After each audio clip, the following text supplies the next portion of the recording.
So we added our own custom widget. Now before we continue, there are two things I want to do with that. For one, we got these blue squiggly lines. And the question is, where's that coming from? Well, if we hover over it, we see that constructors for public widgets should have a named key parameter. So what's that about? In the end, your own widget classes, so classes that extend stateless widget or some other class, which you'll see later, should have a constructor function added to them. I mentioned that typically you don't need to add one, you get one automatically, but if you want to add some extra settings or some extra configuration at the point of time this widget is created, you have to add your own constructor function.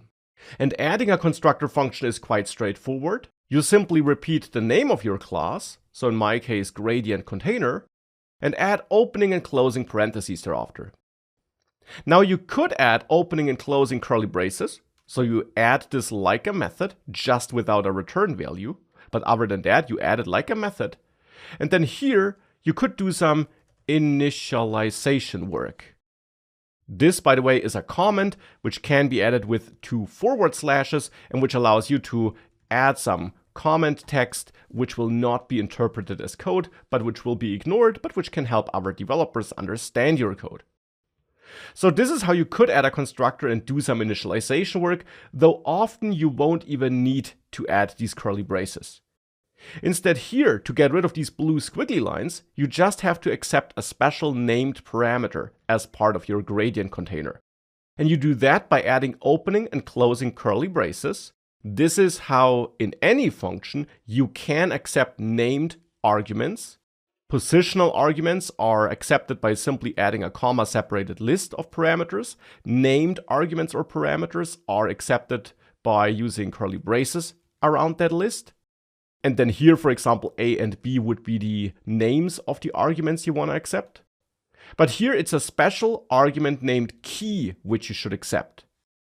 And this key argument in the end needs to be forwarded to stateless widget. So this widget from which we are inheriting, which we are extending, wants a key argument. And that's why your class should accept such a key argument as well and forward it to stateless widget. Now to forward it, you have two main options.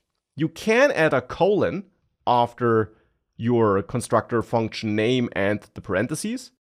And then thereafter, you can do some variable initialization work, which sounds strange, also because we haven't learned a lot about variables yet. But here you can reach out to the parent class from which you are inheriting by using another special keyword built into Dart, the super keyword, executed like a function. Effectively, this is calling the constructor function of the parent class then.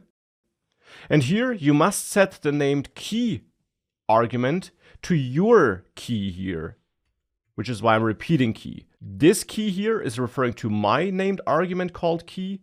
The first key in front of the colon is referring to a named argument called key in the super class, in the stateless widget class. This would be one way of forwarding this key argument, which is what you should do here. But since you need to do this quite often, basically for all your widget classes, and this is a bit verbose if you write it like this, Dart also gives you a shortcut.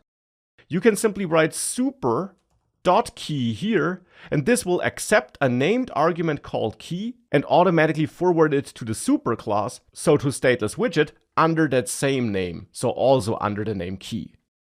And that is something you should do here.